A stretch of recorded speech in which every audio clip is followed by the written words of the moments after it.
ini adalah satu perangkap. Kalau nggak kena ini, kena ini, kena ini, kena ini, maksudnya demikian. Sehingga itu apa?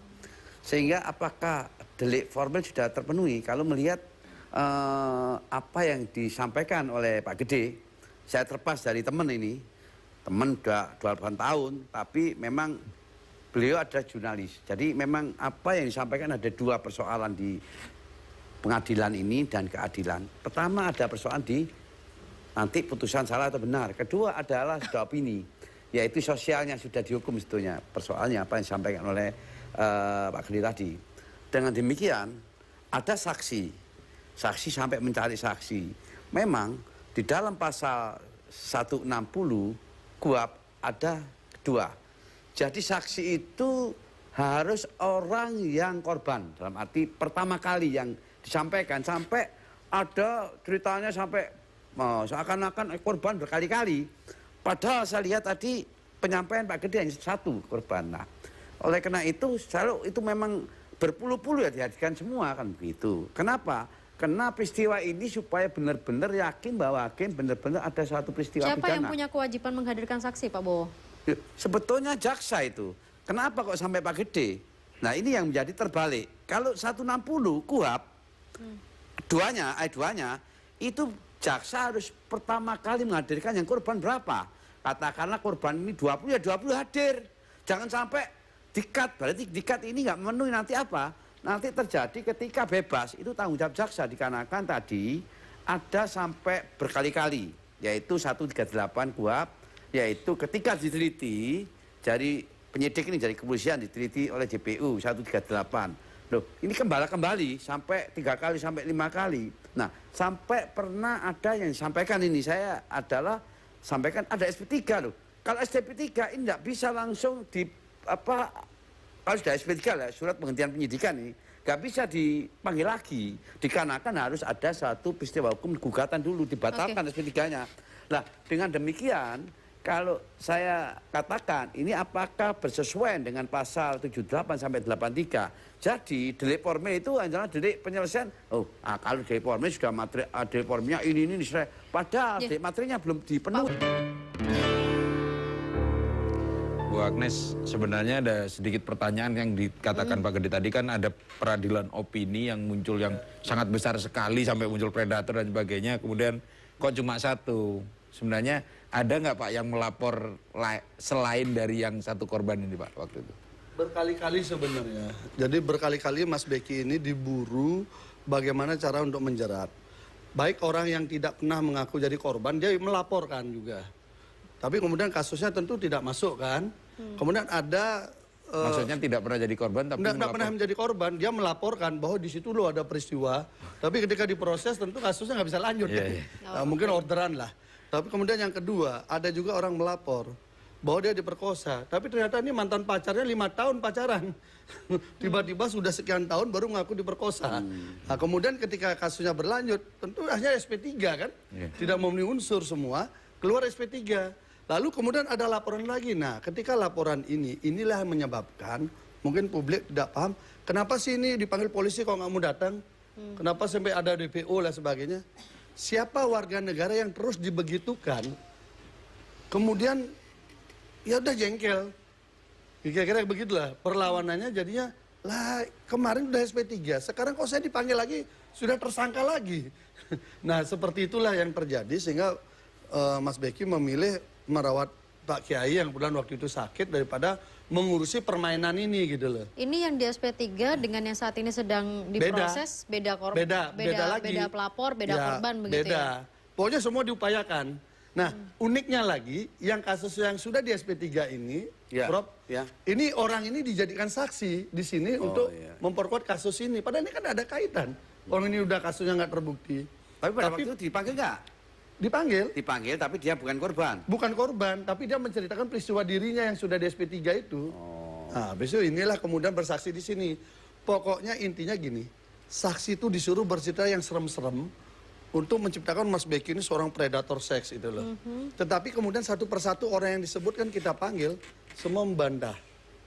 Contoh, nah mungkin beliau juga ikut, ada istilah peristiwa mandi kemben pakai jari sidomukti gitu, sidomukti. Di kolam. Nah, kolamnya disebutkan di sini-sini. Ternyata kolam itu dari baru buat itu belum pernah diisi air karena bocor. Sampai sekarang masih ada. Semua orang tahu. Berarti tidak ada Kecil sebenarnya. dan bentuknya kecil. Mohon maaf, ya. Setelah ada perbuatan, visumnya berapa tahun atau berapa? Oh iya, itu lebih parah lagi. Loh, saya coba itu harus Jadi, diterangkan dulu pada visum ya, pada publik ya. visum ini lucu. Kejadian 2017, visum itu ada 3. Ada 3 visum. 1 visum 2018, 2 visum di 2019. Nah, 2 visum di 2019 ini 1 bulan setelah melapor. Jadi melapornya ini visumnya tuh kalau salah November ini 2, hasilnya berbeda satu sama lain. Dokternya sama, hasilnya beda. Kenapa beda? bedanya? Karena visum yang ini berbeda dengan visum yang 2018. Lalu datanglah polisi ke sini. Lalu diperbaikilah. Alasannya salah ketik. Bedanya apa Pak dalam hasil itu? Perbedaannya itu yang di sini menyebutkan robekan lama di arah jam 13. Yang ini robekan lama 6 dan 9 sampai dasar. Kalau salah ketik kan 13, 6 dan 9 sampai dasar. Kayaknya kalau dibilang salah ketik kan mungkin salah apa namanya ini. Nah, akhirnya karena polisi datang lalu itu diperbaiki. Udah, jadilah kemudian yang visum 2018 dan visum 2019 jadi sama, 6 dan 9. Yang mengagetkan kami adalah kemarin itu saksi dari ahli forensik yang kita hadirkan menceritakan pengalaman beliaunya menjadi memvisum kasus-kasus asusila, maka ditemukan kalau robekan 4, 5, 6, 7, 8, 9 itu cenderung karena rangsangan. Jadi bukan karena paksaan. Tapi kalau robekannya 10, 11, 12, 1 dan 2 itu karena paksaan. Tapi gini Pak Gede, ngapunten. Jadi kita bingung sendiri lihat visumnya. Pak Gede sebagai kuasa hukum terdakwa, tapi kan Pak Gede juga sekaligus sebagai praktisi hukum gitu ya. Ya. Kalau melihat kasus perkosaan atau pencabulan, sebenarnya secara umum ya. Itu bagaimana untuk bisa dikatakan memenuhi unsur? Karena memang selama ini korban-korban dari perkosaan ataupun pencabulan itu susah untuk mencapai keadilan karena itu tadi apalagi kadang-kadang berhadapan dengan orang besar begitu kan.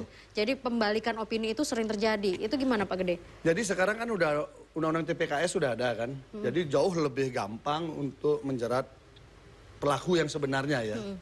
Nah, kalau kemarin itu saksi ahli psikologi forensik menceritakan kalau dia memang betul-betul menjadi korban pemerkosaan itu yang akan menimbulkan trauma yang mendalam.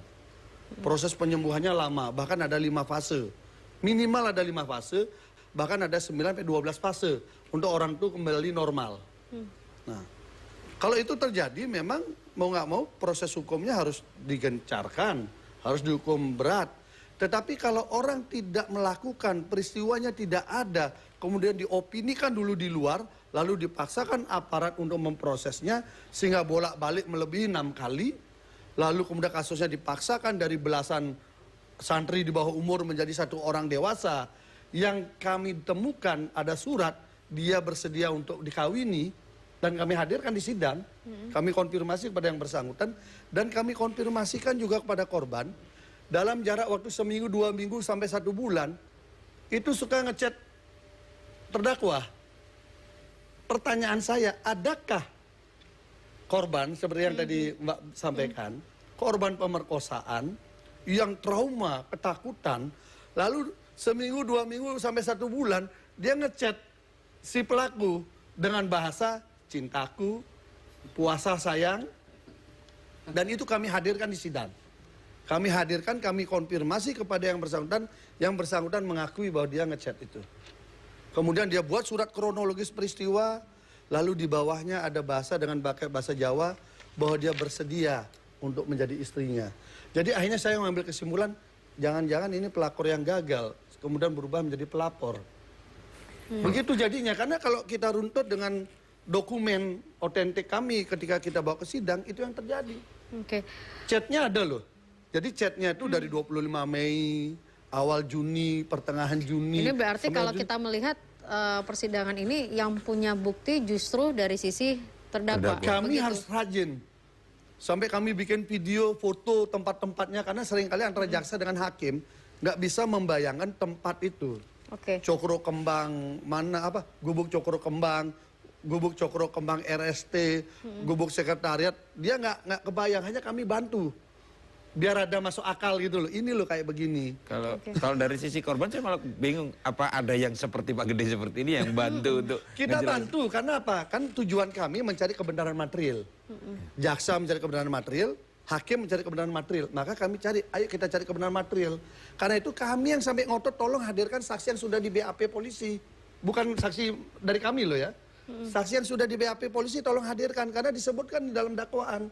Karena disebutkan loh dalam persidangan. Kayak begitu kami berusaha. Baik. Tapi ya udahlah. Kenapa bingung sih Bu?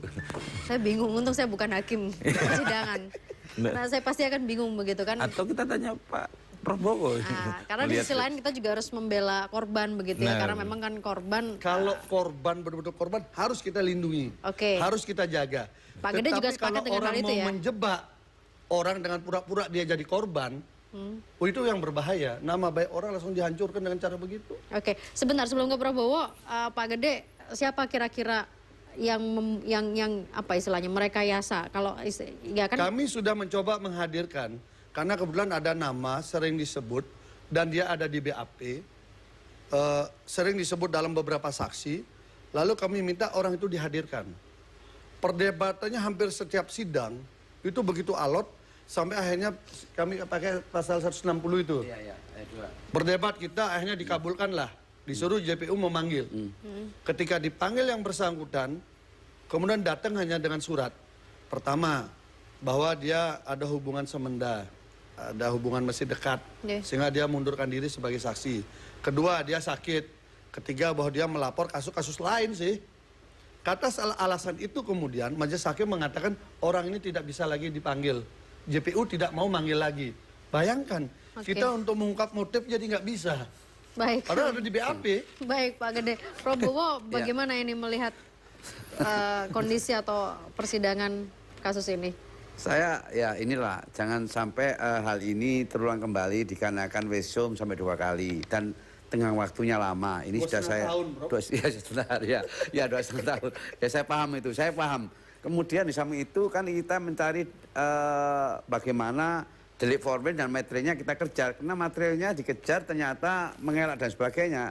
Jadi seharusnya persoalan-persoalan ini harus adanya rekonstruksi. Pertama itu penting. Kalau itu berubah-ubah supaya jelas ada hubungannya. Kalau bisa hakim punya kewenangan untuk sidang lapangan. On the spot. Boleh. Meskipun pidana, tidak ada masalah sepanjang ini ada perbedaan antara penasihat hukum dengan JPU. Kan tapi begitu. Udah tawarkan, Prof. Ya sebentar. Tapi nggak mau dia. Yang nggak mau siapa? Hakimnya. Oh ya dikarenakan takut kena ini persoalannya, yaitu besar. Tapi yang jelas tidak ada masalah. Karena kita ada persoalannya, Polda itu kan sebagai keamanan. Polres keamanan boleh. Ketika dia mengetahui supaya nanti putusannya itu atau bersalah atau tidak. Dikarenakan saya lihat unsur-unsurnya ini tidak terpenuhi. Kenapa tidak terpenuhi? Pertama adalah visumnya sudah lama. Kedua, tidak ada rekonstruksi. Ketiga ada rekonstruksi berarti konfrontir antara saksi yang satu dengan saksi yang lain dan korbannya banyak tidak pernah dikonfrontir. Dikarenakan bahwa ada 160 seharusnya korban semua harus dipanggil biar meyakinkan bahwa memang ini loh sebetulnya terdakwa ini loh kelakuannya. Kalau hanya satu, pikiran saya berubah dikarenakan begitu dasarnya opini. Saya melihat juga pemberitaan segitu dasar sampai begitu mengalahkan suatu teroris yang besar ini. Tapi apa sih Prof kesulitan untuk menghadirkan unsur yang memenuhi pasal-pasal pencabulan? Paham saya. Tapi paham, pencabulan itu tidak didukung dengan kalau pencabulan berarti ada celana dalamnya, ada BH-nya, gitu. Ada selimutnya. Ini harus didukung kalau itu memang benar, ada. Kalau nggak ada bagaimana bisa? Kenapa pencabulan itu tidak ada yang diketahui? Tidak ada yang tahu, karena di dalam. Tapi karena peristiwanya sudah lama. Ya, kecuali artinya... pada waktu itu peristiwanya pada saat itu 1 kali 20 jam, 1 kali 24 jam loh ya. Tahu robeannya berapa, begitu. kemasukan dana tumpul dan sebagainya itu bisa. Karena memang kan beberapa kasus-kasus atau mungkin sebagian besar ya orang takut melapor, sudah berjalan Akhirnya sekian lama lama baru melapor begitu. Nah, kita menyesuaikan dengan hukum acara.